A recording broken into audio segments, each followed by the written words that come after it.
बिना चीनी बिना खोआरे सुजी लड्डू एते नरम जे मिले जीव पाटी रे पड़ू पड़ू। मात्र 2 चामच घिओरे हेबो तयारी, किंतु स्वादटा पूरा पूरी जबरदस्त। प्रस्तुति प्रणाली सहज भारी, घरे थिबा मात्र 3-4टी जिनिसरे हेबो तयारी। आसंतु देखिबा डेरी न करी।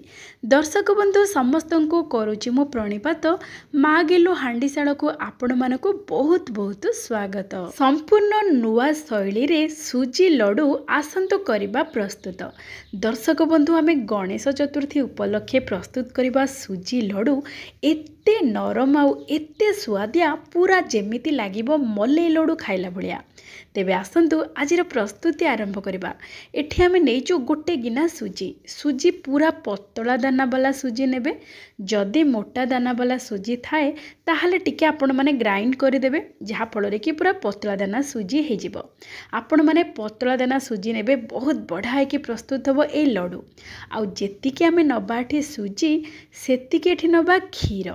देखंतु आमे प्रथमे सुजी को भाजी की आमे प्रस्तुत करि थांती लड्डू, किंतु टिके भिन्न शैली रे आपण माने थरे एमिति लड्डू प्रस्तुत करंतु। स्वाद रे पूरा पूरी जबरदस्त रहिबो। प्रस्तुति प्रणाली बहुत सहज। एबे आमे देखंतु कोन करबा ना, सुजी सहित क्षीर को गोळेई देकी आमे 15 रु 20 मिनिट पई घोड़े की रखी दबा। एमिति हेले कौन हब ना, सुजी भल भाव में क्षीर सहित मिसिकी फुली जीव, जहा फଳରେ कि लड्डू पूरा पूरी नरम रहिबो, पाटी रे पकेले मिलै जीव। आपण माप सब ध्यान रे रखिकी नेबे सब सामग्री। सुजी जेतिकी नेबे, क्षीर सेतिकी नेबे। एबे घोड़े की रखी दबा 15 रु 20 मिनिट पई। एबे देखंतु 15-20 मिनिट भितरे सुजी बढ़िया भाव में फुली जाइची, केते बढ़िया भाव में सुजी मध्य नरम हो जाइची।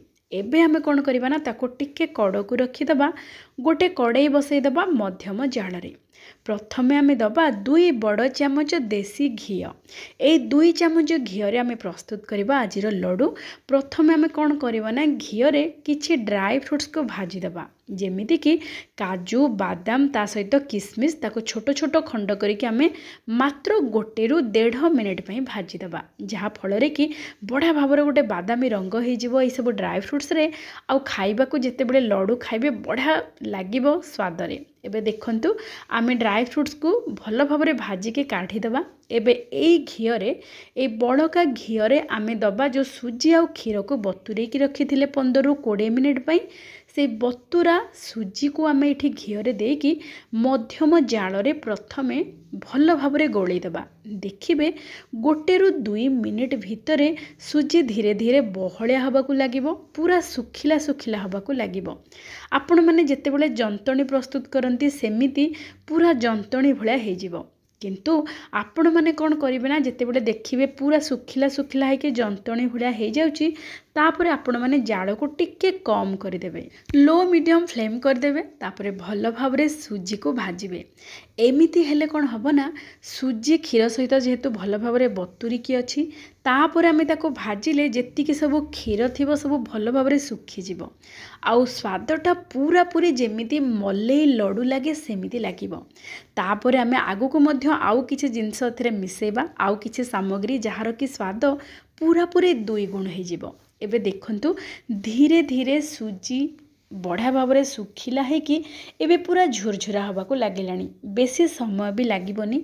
आपण माने लो टू मीडियम फ्लेम रे 5-7 मिनिट भाजिबा फଳରେ देखिबे सुजी पूरा पूरी झुरझुरा हो जिवो। एबे देखंतु एई पर्यंत निश्चय भाजिबे सुजी पूरा पूरी झुरझुरा करके जेमिति प्रस्तुत हबो। आमर सुजी लड्डू को पूरा पूरी मलई लड्डू परी स्वाद आनिबा पई आमे एठी दबा 2 बड़ चामच क्षीरर सर। क्षीर सीझीगला परे ऊपर जो सर पड़ी थाए से सरु 2 चामच एठी निश्चय पकेबे। आपण माने स्किप करि पारंती, किंतु देले तार स्वादटा बहुत बढ़िया रहिबो।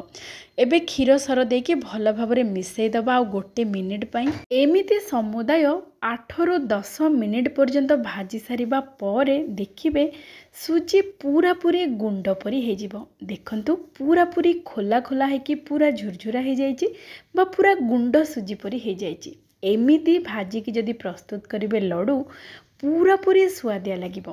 आउ एठी आमे गोटे जिनस मिसेबा जहाँकि डेसिकेटेड कोकोनट। आपण माने चाहिए ताजा नड़िया कोरा मध्य व्यवहार करें। आउ जदि ताजा नड़िया कोरा नौ थांती ताहले जेते बेले सुजी को भाजिबे सेही समय आपण माने नड़िया को देकी भाजिबे। जेहेतु आम एठी सुखिला नड़िया गुंड नहींचे पूरा शेष में पकईदबा आ गोटे मिनिट पई भाजीदबा। एमिति समुदाय 8 मिनिट भाजी सारिबा परे एबे देखंतु सुजी केते बढ़िया भाव में प्रस्तुत हो जाइए पूरा झुरझुरा होगी। एबे आमे ताकू टिके कड़ को रखीदबा। एठी आमे 2 बड़ चामच देसी घी रे भाजी देले सुजी को। एबे आमे बिना चीनी रे जेहेतु प्रस्तुत करबा आमे नबा मिश्री। आपण माने चीनी रे मध्य प्रस्तुत करि पारंती किंतु मिश्री देले देह पई बहुत भलो। आपण माने जेते इच्छा सेते लड्डू खाई परिबे।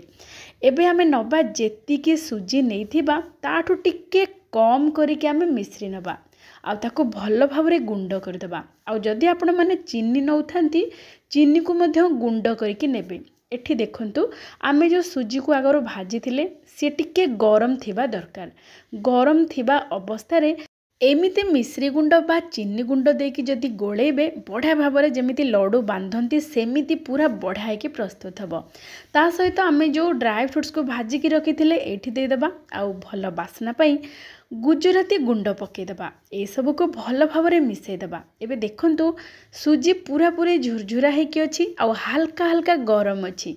आउ जेते बेले आमे मिश्री गुंड को एथिरे मिसईदबा हल्का गरम थिबा सुजी भजारे देखिबे धीरे धीरे जेमिति आमे लड्डू जेते बेले आमे प्रस्तुत करंती पूरा मुदा मुदा होकी पूरा पूरे लड्डू बांधिला परी हो जिवो। एबे देखंतु धीरे धीरे पूरा सुखिला जो होइथिला टिके टिके बांधिला भलिया एबे हो जाउची। एबे आमे प्रस्तुत करिबा एथिरे लड्डू।